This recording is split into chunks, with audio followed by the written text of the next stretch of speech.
اس لیے آج کل پورا ملک جو ہے پاکستان کا وہ بارشوں اور سیلاب کی وجہ سے بہت پریشان ہے، اور پاکستان کا ہر شہری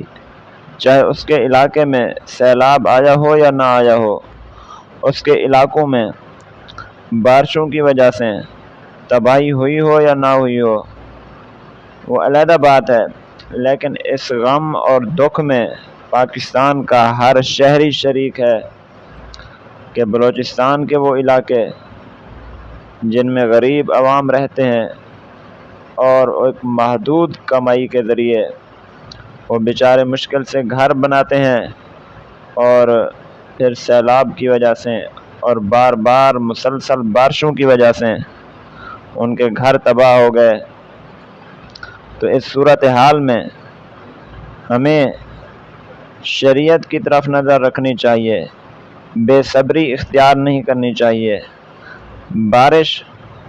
اللہ تبارک و تعالیٰ کے حکم سے ہوتی ہے، اور بارش کا نظام تو ایک بہت بڑا نظام ہے، جبکہ حقیقت یہ ہے کہ اللہ کے حکم کے بغیر ایک پتا بھی نہیں گرتا۔ جب ایک پتا بھی درخت کا نہیں گرتا اللہ کے حکم کے بغیر، تو بارش کا اتنا بڑا نظام، بادلوں کا اتنا بڑا نظام، یہ کس طرح آ سکتا ہے اللہ کے حکم کے بغیر؟ اسی کو اللہ رب العزت نے قرآن پاک میں فرمایا، أَلَمْ تَرَ أَنَّ اللَّهَ أَنزَلَ مِنَ السَّمَاءِ مَاءً فَتُصْبِحُ الْأَرْضُ مُخْضَرَّةً إِنَّ اللَّهَ لَطِيفٌ خَبِيرٌ۔ کہ کیا آپ کو معلوم نہیں کہ اللہ تعالیٰ ہی وہ ذات ہیں جو آسمان سے پانی کو نازل فرماتے ہیں؟ أَفَرَأَيْتُمُ الْمَاءَ الَّذِي تَشْرَبُونَ، کیا تم نے دیکھا اس پانی کو جس کو تم پیتے ہو؟ أَنْتُمْ أَنزَلْتُمُوهُ مِنَ الْمُزْنِ أَمْ نَحْنُ الْمُنزِلُونَ، کیا تم نے اسے بادل سے برسایا ہے یا ہم برسانے والے ہیں؟ تو اللہ تبارک و تعالیٰ کے حکم سے ہی بارشیں ہوتی ہیں، اللہ رب العزت کے حکم سے ہی یہ زمینیں سیراب ہوتی ہیں۔ کبھی وہ وقت بھی ہوتا ہے کہ جب لوگ رو رو کر بارش کی دعا مانگتے ہیں، اور کبھی وہ وقت بھی ہوتا ہے کہ لوگ ان آندھیوں اور بارشوں میں پھر اللہ تبارک و تعالیٰ کی پناہ مانگتے ہیں کہ اے اللہ مزید بارش سے ہمیں بچا، اے اللہ مزید آندھی سے ہمیں بچا۔ اور یہی طریقہ رسول پاک صلی اللہ علیہ وسلم کا رہا۔ آپ نے جہاں بارش طلب کرنے کی مسنون دعا سکھائی، اللہم اسقنا، اللہم اسقنا، اللہم اسقنا، اللہم اسق عبادک و بہائمک وانشر رحمتک، اللہ تبارک و تعالیٰ کے پیغمبر صلی اللہ علیہ وسلم نے دعا سکھائی، اللہم اغثنا، اللہم اغثنا۔ لیکن جب یہ بارشیں اور یہ ہوائیں حد سے بڑھ جائیں تو پھر یہ اللہ کے عذاب کا ایک نمونہ بن جاتی ہیں۔ یہی وجہ ہے کہ رسول پاک صلی اللہ علیہ وسلم نے جب بھی ان تیز ہواؤں کو دیکھا ہے اپنے زمانے میں، تو رسول پاک صلی اللہ علیہ وسلم کو قیامت کا وقت یاد آ گیا، اور آپ نے حضرات صحابہ کرام کو بھی قیامت کی یاد دلائی، اور فرمایا کہ اس صورت میں جب ہوائیں تیز ہو جائیں اور طوفان آ جائیں تو پھر ہواؤں کو گالی نہیں دینی، الریح من روح اللہ، الریح من روح اللہ تأتی بالرحمت والعذاب فلا تسبوها۔ اللہ کے نبی صلی اللہ علیہ وسلم نے فرمایا کہ یہ تیز ہوائیں اللہ کے حکم سے ہیں، یہ رحمت کا سبب بھی بنتی ہیں، عذاب کا سبب بھی بنتی ہیں، فلا تسبوها، ان کو گالی نہیں دینی، ولکن صلوا اللہ من خیرها وتعوذوا باللہ من شرها، لیکن اللہ سے سوال کرنا ہے کہ اے اللہ ان بادلوں، ان بارشوں، ان ہواؤں کو خیر والی ہوائیں بنا دے، اور اے اللہ ہمیں ان کے شر سے پناہ نصیب فرما۔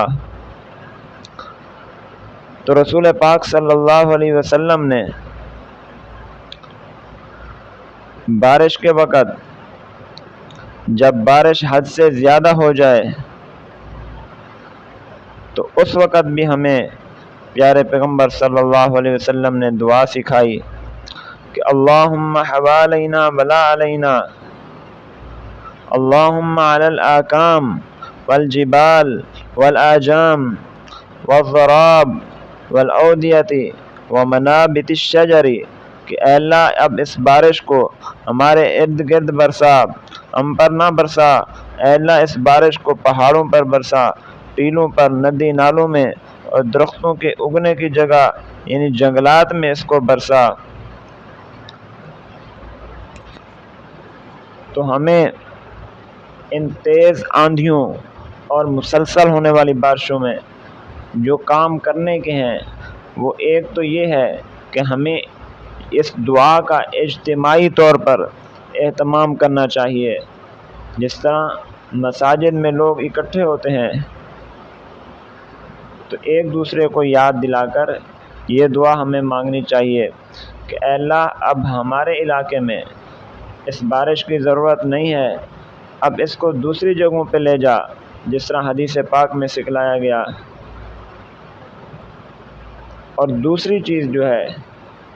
وہ ہمیں توبہ اور استغفار کرنی چاہیے، قیامت کو یاد کرنا چاہیے، جیسا کہ رسول پاک صلی اللہ علیہ وسلم کے عمل سے بھی یہی ثابت ہوتا ہے کہ تیز آندھی اور ہواؤں میں آپ علیہ الصلوۃ والسلام کی توجہ قیامت کی طرف ہو جاتی تھی۔ اور آج کل ملک میں جو دوسری سب سے بڑی تباہی مچی ہوئی ہے وہ سیلاب کی وجہ سے ہے، جو سیلاب پاکستان کے بیشتر علاقوں میں داخل ہو چکا ہے۔ اس سیلاب کی بھی کوئی نہ کوئی وجہ ہے اور یہ بھی من جانب اللہ ہے۔ فرمایا ظہر الفساد فی البر والبحر بما کسبت ایدی الناس لیذیقہم بعض الذی عملوا، فرمایا سمندر میں کوئی فساد ظاہر ہوتا ہے کہ سمندر کا پانی جو ہے بفر جاتا ہے یا خشکی میں کوئی فساد ظاہر ہو جاتا ہے، تو اس کی وجہ کیا ہے؟ بما کسبت ایدی الناس، فرمایا یہ لوگوں کے عملوں کی وجہ سے ہے۔ لیذیقہم بعض الذی عملوا، دراصل یہ چھوٹے چھوٹے عذاب قیامت کے بڑے عذاب سے پہلے اللہ تبارک و تعالیٰ اس لیے بھیجتے ہیں تاکہ لوگوں کو ان کی بدعملیوں کی کچھ سزا اللہ تعالیٰ اسی دنیا میں چکھائیں، تاکہ لوگ لعلہم یرجعون، تاکہ لوگ واپس لوٹ آئیں، جس گناہ کے راستے پہ چل پڑے ہیں اس گناہ کے راستے سے واپس آ جائیں۔ تو اس سیلاب کی، اس تباہی کی، اس بربادی کی ایک اہم وجہ جو ہے وہ انسانوں کی بدعملیاں ہیں، وہ ایک اہم وجہ جو ہے وہ لوگوں کا نماز چھوڑنا ہے، وہ لوگوں کا روزے کو چھوڑنا ہے، وہ لوگوں کا زکوٰۃ کو چھوڑنا ہے، وہ لوگوں کا حج کو چھوڑنا ہے، اور وہ لوگوں کا بد نظری اور بے پردگی والا راستہ اختیار کرنا ہے۔ تو ان سے بچنے کے لیے ان سب چیزوں کو چھوڑنا پڑے گا اور فرض اعمال جو ہیں ان کو اختیار کرنا پڑے گا۔ اور دوسری وجہ اس سیلاب کی یہ ہے کہ ظاہری طور پر یہی صورتحال ہے کہ یہ سیلاب انڈیا کی طرف سے آیا ہے، انڈیا نے ناجائز آبی دہشت گردی کی ہے جو کہ دنیا میں سب سے بڑی دہشت گردی ہے، اور یہ انڈیا ہر سال مسلمانوں کے ساتھ یہ دہشت گردی والا معاملہ کرتا ہے اور مسلمان پورا سال خاموش رہتے ہیں۔ اور یہ سیلاب ہمیں ایک اہم چیز کی طرف پاکستان کے مسلمانوں کو توجہ دلاتا ہے کہ پاکستان کے مسلمانوں تم سارا سال سوئے رہتے ہو، میں ایک سال کے بعد آ کر تمہارا دروازہ کھٹکھٹاتا ہوں اور تمہیں یاد دلاتا ہوں کہ میری وجہ سے اگر تمہارے گھر